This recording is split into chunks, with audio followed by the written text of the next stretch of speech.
الحمد لله رب العالمين والصلاة والسلام عليك يا خاتم الأنبياء والمرسلين أما بعد فأعوذ بالله من الشيطان الرجيم بسم الله الرحمن الرحيم السلام علیکم ورحمۃ اللہ تعالی وبرکاتہ۔ آج ہمارا درس تصوف کے ٹاپک پر لیسن نمبر 14 انشاء اللہ تعالی پیج نمبر 122 سے 135 تک ہم لوگ سننے سمجھنے کی سعادت حاصل کریں گے۔ آغاز کرتے ہیں صلی اللہ علیہ سیدنا محمد النبی الامی وعلی آلہ وسلم، صلی اللہ علیہ سیدنا محمد النبی الامی وعلی آلہ وسلم، صلی اللہ علیہ سیدنا محمد النبی الامی وعلی آلہ وسلم۔ اعوذ باللہ من الشیطان الرجیم بسم اللہ الرحمن الرحیم۔ مومن پر 160 فرشتے مقرر ہے۔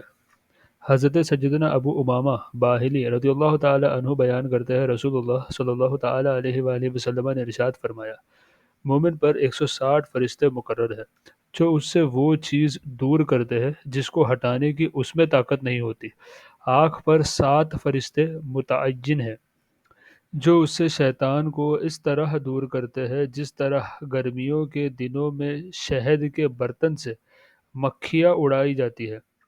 اگر وہ فرشتے تمہیں نظر آتے تو تم انہیں ہر ہموار زمین پر اور پہاڑ پر دیکھتے، ہر ایک ہاتھ پھیلائے اور منہ کھولے ہوئے ہے۔ اگر بندے کو ایک لمحے کے لیے بھی اس کے اپنے سپرد کیا جائے، یعنی بندے کو اپنے حال پر چھوڑ دیا جائے، تو شیاطین اسے اڑا لے جائیں گے۔ اللہ اکبر۔ ابن آدم کی ہر بچے کے ساتھ شیطان پیدا ہوتا ہے۔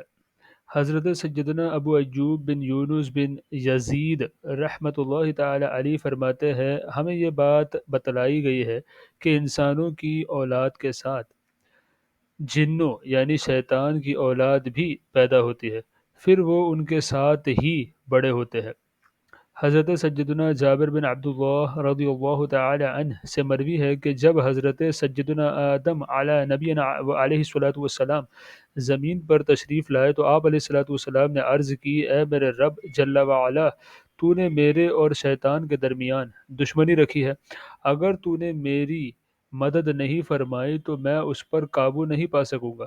اللہ تبارک و تعالی نے فرمایا، تیرا جو بھی بچہ پیدا ہوگا اس پر ایک فرشتہ مقرر کر دیا جائے گا۔ آپ علیہ الصلوۃ والسلام نے عرض کی، اے میرے رب جل وعلا، مدد میں اضافہ فرما، یعنی اور مدد بڑھا اور مدد کر۔ اللہ تبارک و تعالی نے فرمایا، ایک گناہ کی سزا میں ایک ہی دوں گا، جبکہ ایک نیکی کی جزا 10 کے برابر دوں گا، اور اس میں جس حد تک چاہوں اضافہ کروں گا۔ آپ علیہ الصلوۃ والسلام نے مزید اضافے کی درخواست کی تو اللہ تبارک و تعالی نے فرمایا، جب تک جسم میں روح موجود ہے توبہ کا دروازہ کھلا ہوا ہے۔ سبحان اللہ۔ یہ دوسرا اضافہ اللہ تبارک و تعالی نے آدم علیہ السلام کی درخواست پر کیا۔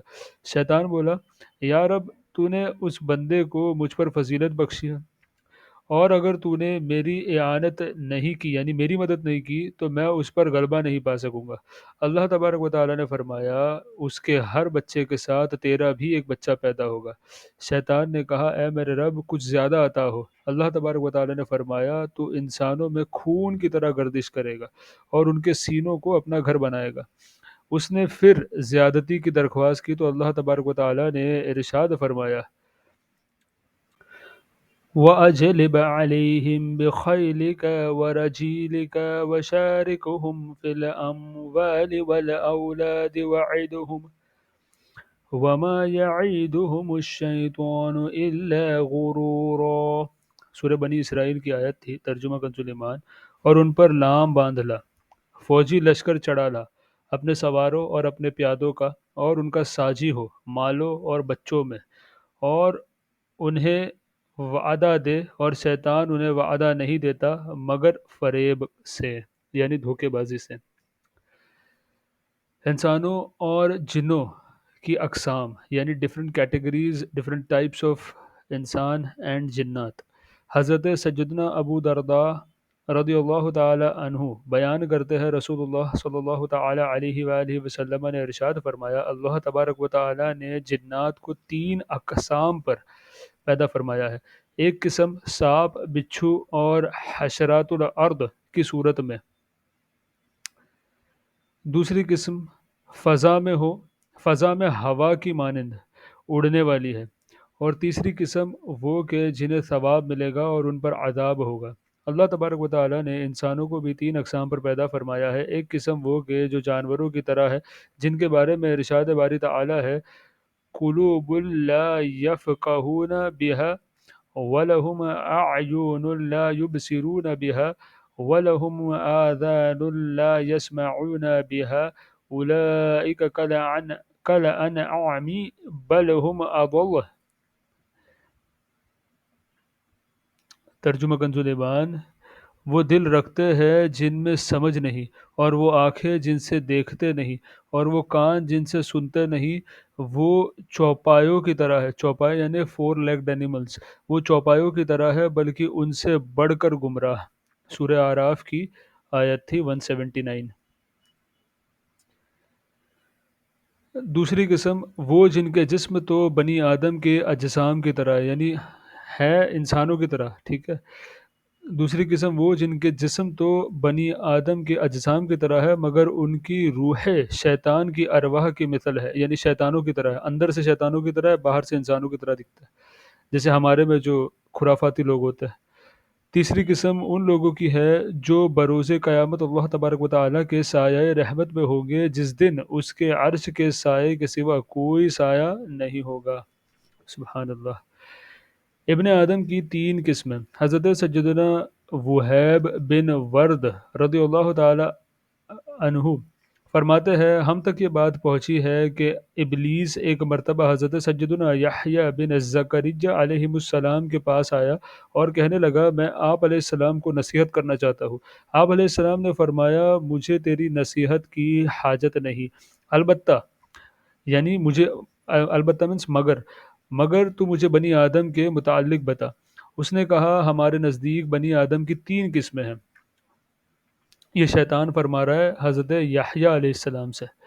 پہلی قسم وہ ہے جو ہم پر بڑے سخت ہے، ہم ان میں سے کسی کے پاس جاتے ہیں اور اسے فتنے میں مبتلا کر کے اس پر قابو پا لیتے ہیں، لیکن وہ توبہ اور استغفار کرتے ہوئے ہماری کوشش پر پانی پھیر دیتا ہے، پھر ہم دوبارہ کوشش کرتے ہیں، وہ دوسری بار بھی یہی عمل کرتا ہے، لہٰذا ہم نہ تو اس سے مایوس ہوتے ہیں اور نہ ہی اس سے اپنے مقصد کو پانے میں کامیاب ہو پاتے ہیں، یعنی نہ ہی اس پر غلبہ پا پاتے ہیں، نہ ہی وہ اس سے مایوس ہوتے ہیں کہ ہم اس پہ غالب نہیں ہو پا رہے، بس اس کے معاملے میں مشقت میں ہی رہ جاتے ہیں، یعنی ہمیشہ یہ لوگ اسی میں رہ جاتے ہیں کہ اس کو بہکائے، لیکن وہ بندہ اللہ کی توفیق سے ہمیشہ توبہ کرتے رہتا ہے، استغفار کرتے رہتا ہے اور اس پر استقامت حاصل کرتا ہے۔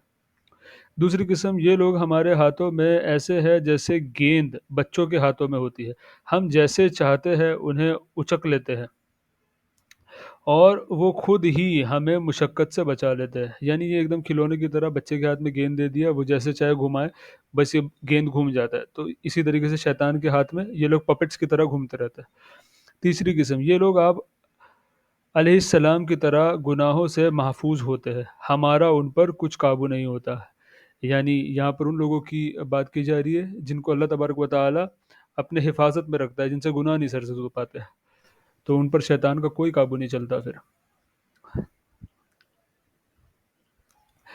ایک سوال اور اس کا جواب۔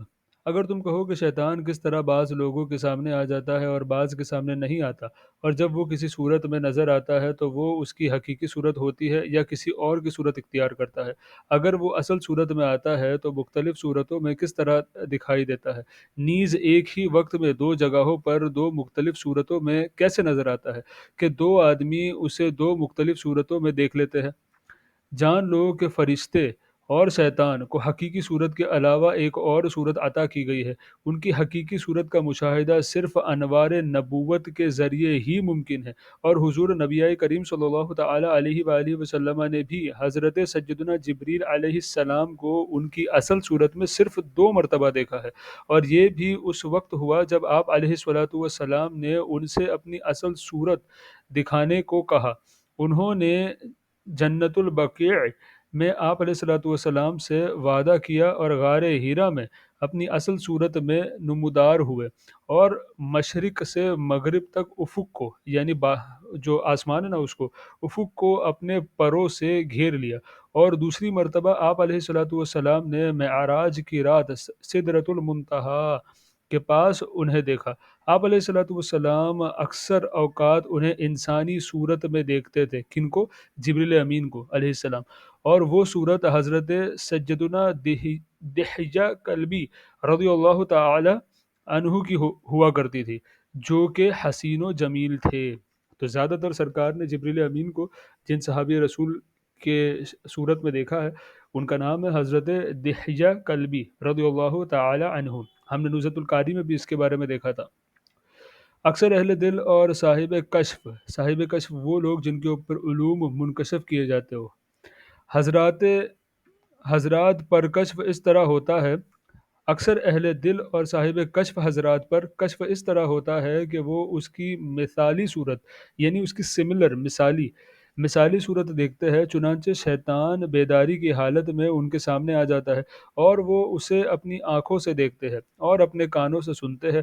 پھر یہ مثالی صورت اس کی حقیقی صورت کے قائم مقام ہو جاتی ہے، جیسا کہ اکثر صالحین یعنی نیک بندے، جیسا کہ اکثر صالحین کو یہ صورت اولاً خواب میں دکھائی دیتی ہے، اور پھر بیداری میں یعنی جاگتی حالت میں کشف حاصل ہوتا ہے۔ ایسا شخص اس مرتبے تک پہنچ چکا ہوتا ہے کہ حواس کی دنیا میں مشغولیت خواب اور بیداری کی حالت میں اس پر ہونے والے کشف کی راہ میں رکاوٹ نہیں بنتی۔ حالانکہ عام لوگ ایسی چیزیں صرف خواب میں دیکھتے ہیں، یعنی جن لوگوں کی دل کی دنیا آباد ہو گئی ہوتی ہے، جن لوگوں کا نفس امارہ جو ہے مار کھا کھا کر کے نفس لوامہ یا نفس مطمئنہ بن چکا ہوتا ہے، ان کے لیے یہ جو دروازے دل کی آنکھوں کا کھلنا اور کشف طاری ہونا، یہ راستے ان کے لیے اوپن ہو جاتے ہیں۔ شیطان مینڈک کی صورت میں۔ حضرت سیدنا عمر بن عبد العزیز علیہ رحمۃ اللہ العزیز سے منقول ہے کہ ایک شخص نے اللہ تبارک و تعالی سے دعا کی کہ اسے ابن آدم کے دل میں شیطان کی جگہ دکھلا دی جائے۔ چنانچہ اس نے خواب میں انسان کے جسم کو صاف شفاف پتھر کے مانند دیکھا، جس کے اندر کا حصہ باہر سے نظر آ رہا تھا، اور شیطان کو مینڈک کی صورت میں بائیں طرف کے مونڈھے پر، مونڈا کہتے ہیں شولڈرز، بائیں طرف کے مونڈھے اور کان کے درمیان بیٹھا دیکھا۔ اس کی پتلی اور لمبی ایک سونڈ تھی، جس سے وہ بائیں کاندھے سے دل میں داخل کر کے اس شخص کے اندر وسوسے ڈال رہا تھا۔ جب وہ شخص ذکر اللہ کرتا تو شیطان پیچھے ہٹ جاتا۔ بعض اوقات اس طرح کا مشاہدہ بیداری کی حالت میں بھی ہو جاتا ہے، چنانچہ دنیا کی مثال مردار کی سی ہے۔ ایک صاحب کشف بزرگ نے شیطان کو کتے کی صورت میں دیکھا جو مردار کے پاس کھڑا ہوا تھا۔ کتا جو تھا کسی مردار کے پاس، مری ہوئی چیز کے پاس کھڑا ہوا تھا، اور لوگوں کو اس کی طرف بلا رہا تھا۔ مردار سے مراد دنیا ہے، اور اس طرح کا مشاہدہ حقیقی صورت دیکھنے کی طرح ہے، کیونکہ دل پر وہی حقیقت ظاہر ہوتی ہے جو عالم ملکوت کے مطابق ہوتی ہے، اور اس وقت اس کا اثر اس راستے پر چمکتا ہے جو عالم شہادت یعنی کہ ظاہر دنیا کے مطابق ہے، کیونکہ دونوں ایک دوسرے کے ساتھ متصل ہے، کنیکٹڈ ہے دونوں کے دونوں۔ ہم پہلے بیان کر چکے ہیں کہ دل کے 2 راستے ہیں۔ نمبر 1 راستہ عالم غیب کی طرف نکلتا ہے، یعنی ایک راستہ جو عالم غیب کی طرف نکلتا ہے، جو کہ الہام اور وحی کے داخل ہونے کا راستہ ہے۔ نمبر 2 دوسرا عالم شہادت یعنی ظاہر دنیا کی طرف نکلتا ہے۔ تو جو اس یعنی کہ عالم غیب سے عالم شہادت سے قریب راستے میں ظاہر ہوتا ہے وہ صرف خیالی صورت ہوتی ہے، کیونکہ عالم شہادت تمام کا تمام تخیلات یعنی خیال تخیلات ہے۔ البتہ خیال کبھی جس کے ذریعے عالم شہادت کے ظاہر کی طرف نظر کرنے سے حاصل ہوتا ہے، لہذا اظہاری صورت کا باطن کے مطابق نہ ہونا بھی ممکن ہے۔ حتیٰ کہ ایک شخص دکھنے میں خوبصورت ہوتا ہے مگر اندر سے خبیث اور برا ہوتا ہے، کیونکہ عالم شہادت میں دھوکہ بہت زیادہ ہے۔ رہی وہ خیالی صورت جو عالم ملکوت کے نور سے دل کے اندر پیدا ہوتی ہے، وہ بے عینی ہی صفت کے مطابق اور موافق ہوتی ہے، کیونکہ عالم ملکوت کی صورت صفت کے تابع اور موافق ہوتی ہے، یعنی اس کے ان لائن ہوتی ہے، اس کنسسٹنٹ ہوتی ہے۔ لہٰذا جو چیز باطن میں بری ہوگی وہ لازمی طور پر ظاہر میں بھی بری نظر آئے گی۔ چنانچہ شیطان کتا، مینڈک اور خنزیر، خنزیر کہتے ہیں پگ کو، خنزیر وغیرہ کی صورت میں نظر آتا ہے، جبکہ فرشتہ اچھی صورت میں نظر آتا ہے، تو یہ صورت باطن کا پتہ دیتی ہے اور اس کی سچی تصویر ہوتی ہے۔ یہی وجہ ہے کہ اگر کوئی شخص خواب میں بندر یا خنزیر کو دیکھے تو اس کی تعبیر خبیث انسان سے کی جاتی ہے، اور بکری دیکھے تو اس سے مراد وہ شخص ہوتا ہے جس کا دل صاف ہو، اور تمام قسم کے خوابوں اور تعبیر کا یہی معاملہ ہے، یعنی ہر جگہ پہ یہی قاعدہ اپلائی ہوتا ہے ہر خواب کے لیے۔ یہ دل کے عجیب و غریب اسرار ہے اور علم معاملہ میں ان کا ذکر مناسب نہیں، یعنی ہم جو ابھی پڑھ رہے اس میں خوابوں کا ڈسکشن وغیرہ جو ہے مناسب نہیں ہے۔ یہاں مقصود صرف اس بات کی تصدیق ہے کہ شیطان اور فرشتہ اہل دل کے سامنے بطریقہ تمثیل یعنی مثالی صورت لے کر کے بطریقہ تمثیل اور حکایت ظاہر ہوتے ہیں، جس طرح خواب میں نظر آتے ہیں اسی طرح کبھی حقیقت میں بھی نظر آتے ہیں۔ اکثر ایسا ہوتا ہے کہ تمثیلی صورت نظر آتی ہے جو باطن کے موافق ہوتی ہے، اور یہ باطن کی تمثیلی صورت ہوتی ہے، نہ کہ عین باطن، یعنی عین باطن نہیں ہوتا، تمثیلی صورت ہوتی ہے، مثالی صورت ہوتی ہے، مگر آنکھ سے اس کا مشاہدہ حقیقی ہوتا ہے، اور صاحب کشف اکیلا ہی اس کا مشاہدہ کرتا ہے، اس کے آس پاس کے لوگ نہیں دیکھتے۔ جس طرح خواب سونے والا دیکھتا ہے، قریب بیٹھے لوگ نہیں دیکھتے۔ سبحان اللہ۔ تو یہاں پر ہماری 5ویں فصل مکمل ہوئی۔ اب آغاز کرتے ہیں 6ٹھی فصل کا۔ کن وسوسے، ارادوں اور خیالات پر پکڑ ہے اور کن پر نہیں؟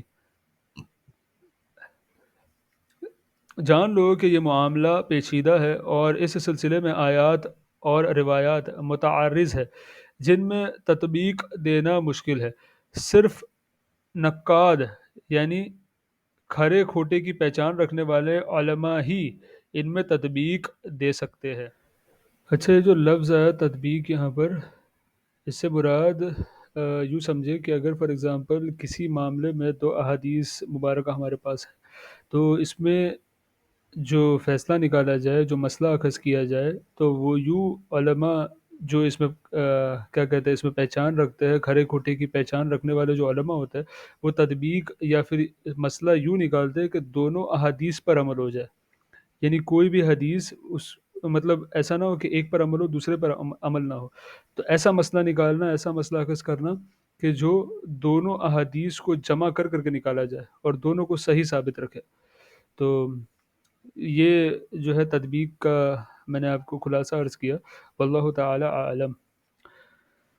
وسوسوں کی پکڑ نہ ہونے کے متعلق روایات۔ حضور نبی کریم صلی اللہ تعالی علیہ وآلہ وسلم نے ارشاد فرمایا، یعنی میری امت کے قلبی وسوسے معاف ہے جب تک کہ ان کو زبان پر نہ لایا جائے یا ان کے مطابق عمل نہ کیا جائے۔ حضرت سیدنا ابو ہریرہ رضی اللہ تعالی عنہ بیان کرتے ہیں کہ رسول اللہ صلی اللہ تعالی علیہ وآلہ وسلم نے ارشاد فرمایا، یعنی بے شک اللہ تبارک و تعالی نگہبان فرشتوں یعنی کرامن کاتبین سے فرماتا ہے، یہ وہ فرشتے ہیں جو ہمارے نامہ اعمال لکھ رہے ہوتے ہیں، فرماتا ہے جب میرا بندہ گناہ کا ارادہ کرے تو اس سے مت لکھو، اگر وہ اس کو کر گزرے تو ایک گناہ لکھو، اور جب وہ نیکی کا ارادہ کرے اور اسے نہ کرے تو ایک نیکی لکھو، اور اگر کر لے تو 10 نیکیاں لکھو۔ سبحان اللہ۔ اس حدیث کو امام بخاری اور امام مسلم رحمۃ اللہ تعالی علیہما نے صحیحین میں نقل کیا ہے۔ صحیحین از پلورل فار صحیح، تو صحیح کہتے ہیں جیسے ایک صحیح کتاب، صحیح بخاری، صحیح مسلم، اس طریقے سے صحیحین یعنی دو کتاب ہے۔ تو یہاں پر جب صحیحین جو عموماً استعمال کیا جاتا ہے، اس کا اطلاق صحیح بخاری اور صحیح مسلم پر ہوتا ہے۔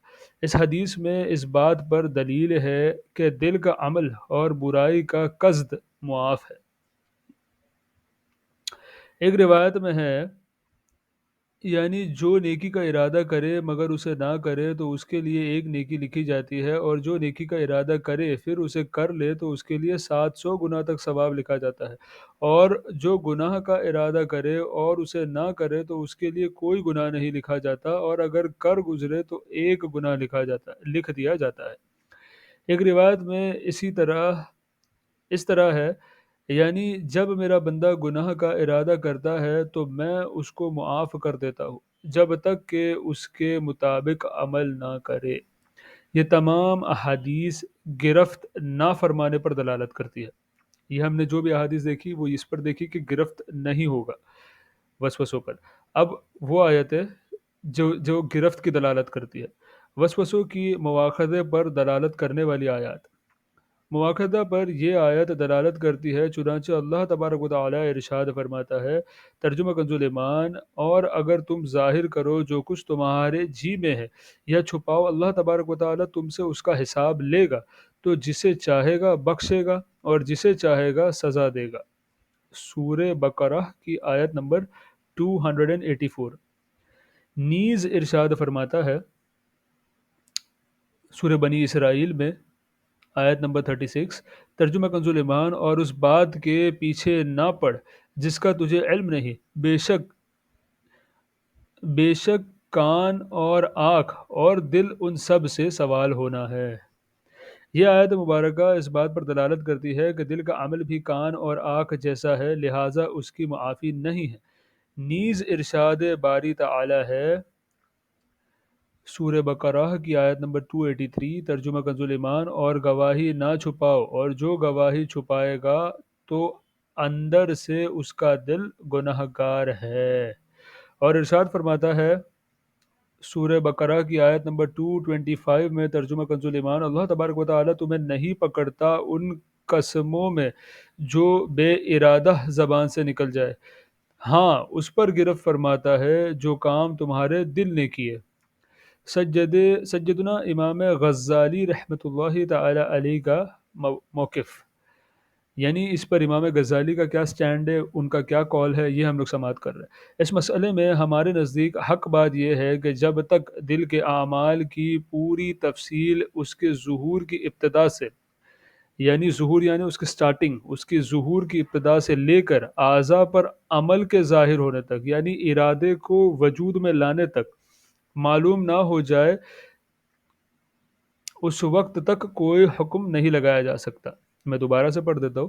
اس مسئلے میں ہمارے نزدیک حق بات یہ ہے کہ جب تک دل کے اعمال کی پوری تفصیل اس کے ظہور کی ابتدا سے لے کر اعضاء پر عمل کے ظاہر ہونے تک معلوم نہ ہو جائے، اس وقت تک کوئی حکم نہیں لگایا جا سکتا۔ دل میں پیدا ہونے والی کیفیات، ہم کہتے ہیں کہ دل پر 4 طرح کی کیفیات طاری ہوتی ہے۔ نمبر 1، دل میں سب سے پہلے جو چیز آتی ہے اسے خاطر کہتے ہیں۔ مثلا دل میں کسی ایسی عورت کا خیال آئے جو راستے میں اس کے پیچھے ہو، کہ اگر گھوم کر دیکھنا چاہے تو دیکھ لے۔ نمبر 2، اس کے بعد دیکھنے کی شدید خواہش پیدا ہوتی ہے، یعنی طبیعت میں موجود شہوت بھڑک اٹھتی ہے۔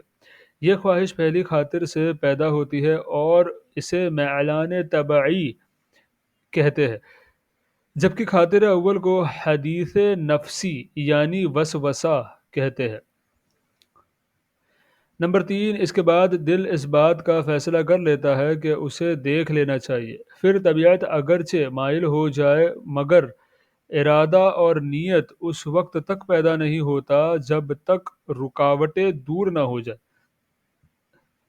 کیونکہ بعض اوقات حیا اور خوف اس کو دیکھنے کی راہ میں رکاوٹ بنتی ہے۔ یہ رکاوٹیں بعض اوقات غور و فکر سے دور ہوتی ہے، اسی طرح کہ عقل اس کام کے کر گزرنے کا فیصلہ کر لیتی ہے، اسے اعتقاد کہتے ہیں، یعنی یہ جو چیز تھی اسے اعتقاد کہتے ہیں، جو کہ خاطر اور میلان کے بعد پیدا ہوتا ہے۔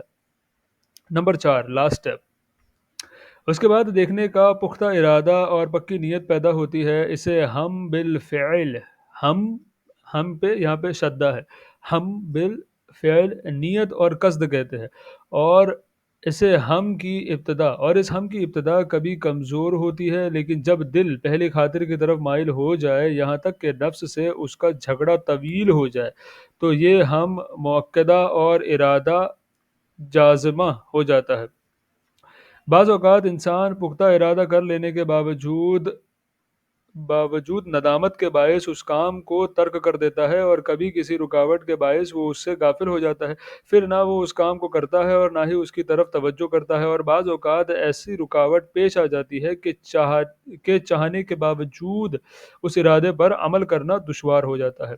معلوم ہوا کہ اعضاء کے عمل کرنے سے پہلے 4 حالتیں ہیں، یعنی کسی بھی عمل کے پہلے 4 حالتیں ہیں۔ نمبر 1، خاطر، جسے حدیث نفسی بھی کہتے ہیں۔ نمبر 2 میلان، نمبر 3 اعتقاد، اور نمبر 4 ہم یعنی کہ ارادہ۔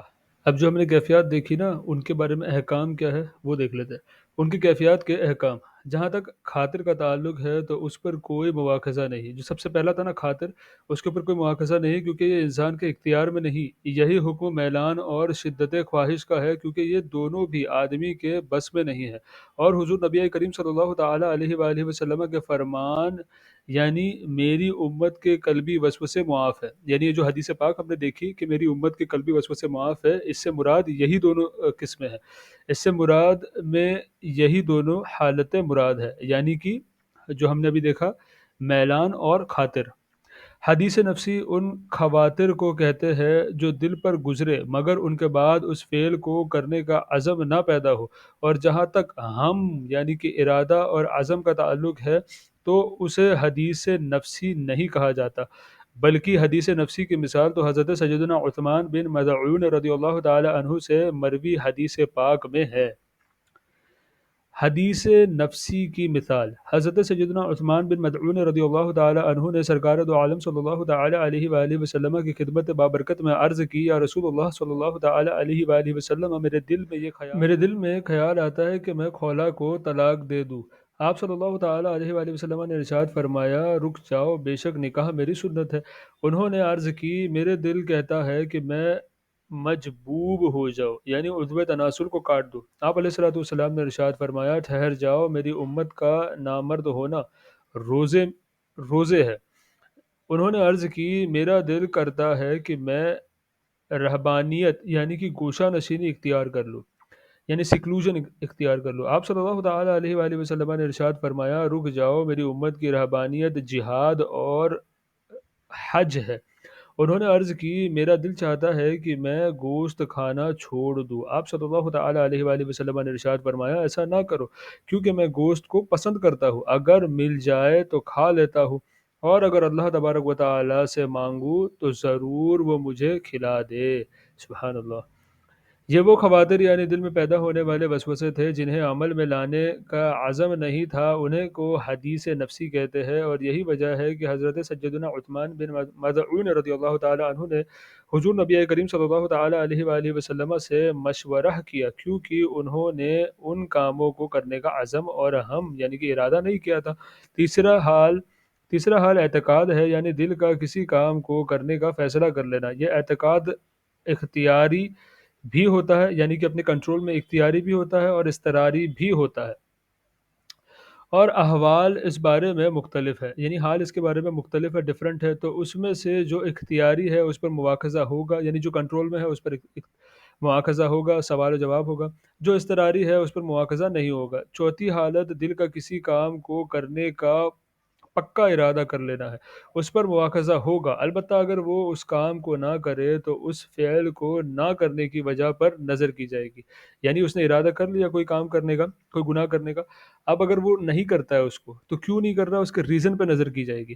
اگر وہ اس فعل سے خوف خدا اور اپنے ارادے پر ندامت کی وجہ سے رکا ہے تو اس کے لیے نیکی لکھی جائے گی، کیونکہ گناہ کا پختہ ارادہ کرنا گناہ ہے، اور اس سے بچنا اور اس کے ترک میں نفس سے مجاہدہ کرنا نیکی ہے۔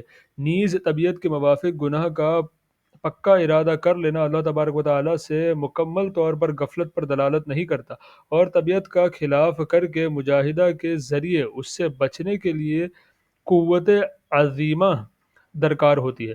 تو اس کا اپنی طبیعت کے خلاف مجاہدہ کرنا اللہ تبارک و تعالیٰ کی خاطر عمل کرنا ہے، اور طبیعت کے مطابق شیطان کے موافقت کی کوشش کے مقابلے میں اللہ تبارک و تعالیٰ کے لیے عمل کرنا زیادہ سخت ہے۔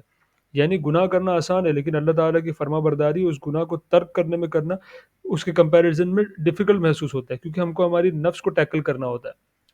تو اس وجہ سے اس کے لیے نیکی لکھی گئی، کیونکہ اس نے گناہ کو عملی جامہ یعنی عمل میں لانے سے، عملی جامہ پہنانے کے پختہ ارادے کے مقابلے میں اسے نہ کرنے کے پکا ارادہ کیا، اور مجاہدہ کو اختیار کیا، اور اگر اللہ تبارک و تعالیٰ کے خوف کے علاوہ کسی رکاوٹ یا عذر کی وجہ سے گناہ سے باز رہا تو اس کے ذمے ایک گناہ لکھا جاتا ہے۔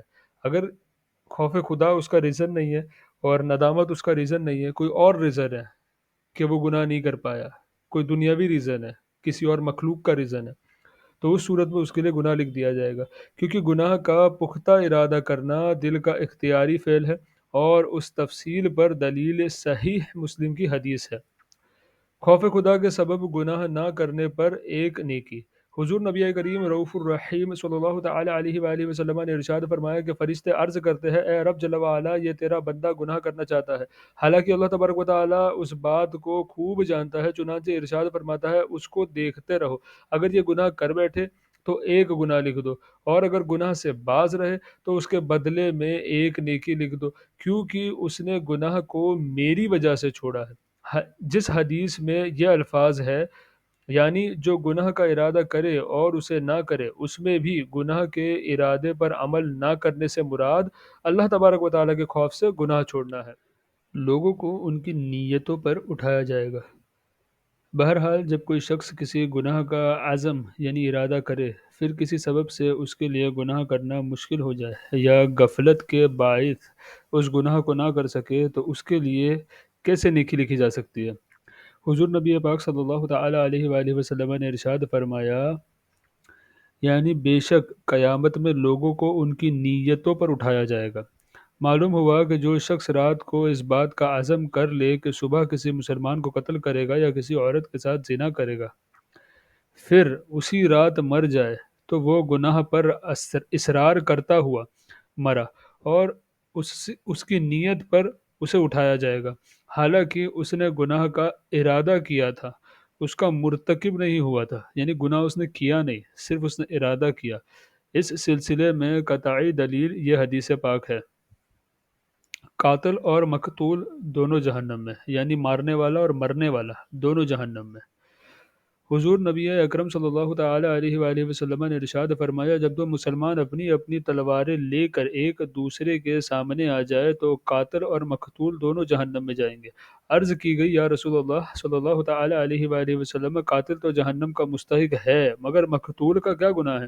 ارشاد فرمایا، وہ بھی تو اپنے مد مقابل کو قتل کرنا چاہتا تھا، یعنی سامنے جو لڑنے کے لیے آیا وہ بھی تو اس کو مارنے کے لیے آیا تھا نا، تو یہاں بھی یہ بتایا گیا کہ نیت تھی اس کی اس کو مارنے کے لیے، اس لیے قاتل اور مقتول دونوں جہنم میں۔ اس حدیث میں اس بات کی صراحت ہے کہ مقتول محض ارادے کے سبب اہل نار میں سے ہو گیا، اہل نار یعنی جہنم میں سے ہو گیا، جہنم والوں میں سے ہو گیا، حالانکہ اسے مظلومیت کی حالت میں قتل کیا گیا۔ تو اس بات کا کیسے گمان کیا تو اس بات کا کیسے گمان کیا جا سکتا ہے کہ اللہ تبارک و تعالی نیت اور پختہ ارادے پر پکڑ نہیں فرمائے گا، بلکہ ہر وہ پختہ ارادہ جو انسان کے اختیار کے تحت داخل ہے اس پر مواخذہ ہوگا، سوائے یہ کہ وہ نیکی کے ذریعے اسے مٹا دے، اور ندامت کے سبب یعنی پچھتاوا، ریمورس، ندامت کے سبب عزم کو توڑ دینے، اور ندامت کے سبب عزم کو توڑ دینا بھی نیکی ہے، یعنی ندامت ہوئی، اس کو شرمندگی ہوئی کہ میں ایسا کیسے سوچ سکتا ہوں، ایسے کیسے کر سکتا ہوں، اور اس نے اپنے آپ کو ترک کیا اس کو کہ اللہ تعالیٰ ناراض ہو جائے گا، یعنی اس کی ناراضگی کا سبب ہوگا۔ اللہ تعالیٰ کی ناراضگی سے میرا مطلب یہ ہے کہ اللہ تعالیٰ کی نافرمانی ہوگی، اس کے خوف سے کہ اس کی نافرمانی ہو، وہ اپنے آپ کو روک دے۔ اللہ تعالیٰ ہر طرح کے اثر سے پاک ہے نا، ناراضگی اور یہ سارے ایموشنز جو ہے وہ انسان کے لیے، مخلوق کے لیے، اللہ تعالیٰ ان تمام چیزوں سے پاک ہے۔ اسی وجہ سے اس کے لیے ایک نیکی لکھی جاتی ہے، رہا کسی کے رکاوٹ کے سبب مراد کا فوت ہو جانا تو یہ نیکی نہیں ہے۔ یعنی فار ایگزامپل اس کو اسباب نہیں ملے کہ وہ گناہ کر سکے، یا کوئی اور ریزن، اس کو کوئی کام آ گیا اس وجہ سے نہیں کر پایا۔ اسی طریقے سے اللہ تبارک و تعالیٰ کسی جان پر بوجھ نہیں ڈالتا۔ جہاں تک خواتر، حدیث نفس اور شدید خواہش یعنی میلان طبعی کا تعلق ہے تو یہ تمام چیزیں اختیار کے تحت داخل نہیں، لہٰذا ان پر مواخذہ کرنا طاقت سے زیادہ بوجھ ڈالنا ہے، اور یہی وجہ ہے کہ جب یہ آیت مبارکہ نازل ہوئی، ترجمہ کنز ایمان، اور اگر تم ظاہر کرو جو کچھ تمہارے جی میں ہے یا چھپاؤ، اللہ تبارک و تعالیٰ تم سے اس کا حساب لے گا۔ سورہ بقرہ آیت نمبر 284۔ تو چند صحابہ کرام علیہم الرضوان نے بارگاہ رسالت مآب صلی اللہ علیہ وآلہ وسلم میں حاضر ہو کر عرض کی، ہم پر ایسی بات کا حکم نازل ہوا ہے جو ہماری طاقت سے باہر ہے، کیونکہ ہمارے دلوں میں ایسی باتیں بھی گزرتی ہے کہ ان کا دل پر جمنا ہمیں پسند نہیں ہوتا، مگر ان پر بھی حساب ہوگا۔ حضور نبی کریم صلی اللہ تعالی علیہ وآلہ وسلم نے ارشاد فرمایا، تم بھی یہودیوں کی طرح یہ کہنا چاہتے ہو، سمعنا و عصینا، یعنی ہم نے سنا اور نہ مانا، بلکہ تم کہو سمعنا و اطعنا، یعنی ہم نے سنا اور مانا۔ چنانچہ صحابہ کرام علیہم الرضوان نے کہا سمعنا و اطعنا، یعنی ہم نے سنا اور مانا۔ پھر ایک سال بعد اللہ تبارک و تعالی نے ان پر آسانی فرماتے ہوئے یہ آیہ مبارکہ نازل فرمائی، لا یکلف اللہ نفسا الا وسعها، سورہ بقرہ کی آیت نمبر 286۔ ترجمہ کنز ایمان، اللہ تبارک و تعالیٰ کسی جان پر بوجھ نہیں ڈالتا مگر اس کی طاقت بھر۔ اس سے یہ بات ظاہر ہوئی کہ قلب کے جو اعمال بندے کے دائرہ اختیار میں نہیں، ان پر مواخذہ بھی نہیں ہے۔ دل میں پیدا ہونے والی کیفیات کے متعلق یہ وضاحت کافی ہے۔ یعنی خلاصہ یہ عرض کیا یہاں پر کہ اگر ہمارے ذہن میں کوئی فطور والی بات آ جائے، کوئی فتنے والی بات آ جائے، اپنے آپ آ گئی ہے تو اب اس پر گناہ نہیں ہے۔ ہاں اگر اس پر سوچنے بیٹھ گئے، اس کو ہم نے کرنے کا ارادہ کیا، پختہ ارادہ کیا، یہ سب جب کریں گے تب مواخذہ ہوگا، تب پکڑ ہوگی۔ خیال آ جائے فوراً اس کو جھٹک دیا جائے، اس پر زیادہ سوچا نہ جائے، اس پر یہ بھی کچھ بھی نہ کیا جائے کہ میرے ذہن میں کیسے آ سکتا ہے یہ وہ، کچھ نہ کرے۔ ذہن میں آئے گا کیونکہ انسانی فطرت ہے وہ، جیسے ہی آئے اس کو ڈراپ کر دے اس خیال کو، اور اچھی چیزوں کو یاد کرے۔ دل کے اختیاری اعمال پر مواخذہ ہے۔ اچھا یہ جو ابھی میں نے بتایا نا کہ اس کو ڈراپ کر دے، اس کے اوپر پیر ثاقب شامی دامت برکاتہم العالیہ کی ایک 6 پوائنٹ کر کے ایک عمل بھی ہے، جو میں انشاءاللہ تعالی ڈسکرپشن میں لنک شیئر کر دوں گا۔ تو جب بھی کوئی خیال آئے، برا خیال آئے یا گناہ کرنے کا من کرے، تو یہ 6 اسٹیپس کو اگر فالو کر لیا جائے جو پیر صاحب نے بتایا ہے، تو انشاءاللہ تعالی گناہ سے انسان جو ہے نفرت کرنے لگے گا اور گناہ کو کر نہیں پائے گا۔ تو انشاءاللہ ڈسکرپشن میں لنک میں شیئر کر دوں گا۔ دل کے اختیاری اعمال پر مواخذہ ہے۔ جو شخص یہ گمان کرتا ہے کہ دل میں گزرنے والی ہر بات حدیث نفس ہے اور بقیہ 3 اقسام کے درمیان فرق نہیں کرتا، تو وہ یقیناً غلطی پر ہے۔ دل کے اعمال پر مواخذہ کیوں نہیں ہوگا، جبکہ تکبر، خود پسندی، ریا یعنی دکھاوا، منافقت اور حسد وغیرہ بھی دل کے اعمال ہے، دل کے اعمال میں سے ہے۔ بلکہ کان، آنکھ اور دل کے جو اعمال بندے کے اختیار میں ہیں ان سب کے بارے میں سوال ہوگا۔ یہی وجہ ہے کہ اگر کسی نامحرم عورت پر بلا اختیار نظر پڑ جائے تو اس پر مواخذہ نہیں ہے، لیکن اگر دوسری بار نظر ڈالی تو اس پر مواخذہ ہوگا، کیونکہ یہ اختیار میں ہے۔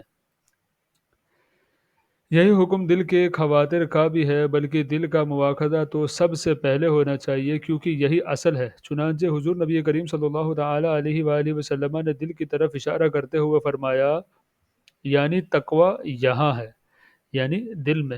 اللہ تبارک و تعالی ارشاد فرماتا ہے سورہ حج کی آیت نمبر 37، ترجمہ کنز ایمان، اللہ تبارک و تعالی کو ہرگز نہ ان کا گوشت پہنچتا ہے نہ ان کے خون، ہاں تمہاری پرہیزگاری اس تک باریاب ہوتی ہے۔ رسول اکرم صلی اللہ تعالی علیہ وآلہ وسلم نے ارشاد فرمایا، یعنی گناہ دلوں میں کھٹکنے والی چیز ہے، حضور نبی رحمت شفیع امت صلی اللہ تعالی علیہ وآلہ وسلم نے ارشاد فرمایا، یعنی نیکی وہ ہے جس پر دل مطمئن ہو، اگرچہ مفتی تمہیں جو بھی فتویٰ دے۔ یا ہم یہاں تک کہتے ہیں کہ اگر مفتی کے دل نے کسی چیز کو واجب قرار دینے کا فیصلہ کیا، حالانکہ وہ اس معاملے میں خطا کار ہو، تب بھی اسے ثواب ملے گا، بلکہ جو شخص یہ گمان کرے کہ وہ باوضو ہے تو اس پر نماز پڑھنا لازم ہے، پھر اگر اسے نماز پڑھنے کے بعد یاد آئے کہ اس نے وضو نہیں کیا تو اسے بھی اس فعل کا، یعنی جو نماز اس نے پڑھا تھا نا، اس فعل کا ثواب ملے گا، اگرچہ نماز دوبارہ پڑھنی ہوگی۔ اگر یاد ہونے کے باوجود وضو نہ کیا اور ایسے ہی نماز پڑھ لی تو اس پر اسے عذاب ہوگا۔ اسی طرح اگر کوئی شخص اپنے بستر پر کسی عورت کو پائے اور اسے اپنی بیوی سمجھ کر اس سے ہم بستری کر لے تو گناہ گار نہیں ہوگا، اگرچہ وہ اجنبیہ ہو۔ ہاں، اگر اسے اجنبیہ خیال کیا پھر اس سے ہم بستری کی تو گناہ گار ہوگا، اگرچہ وہ اس کی بیوی ہی کیوں نہ ہو۔ ان تمام معاملات میں اعضاء کے بجائے دل کی طرف نظر کی گئی ہے۔ آج ہمارا درس یہیں پر مکمل ہوا۔ اب تمام سے دعا کی گزارش ہے۔ السلام علیکم ورحمۃ اللہ تعالی وبرکاتہ۔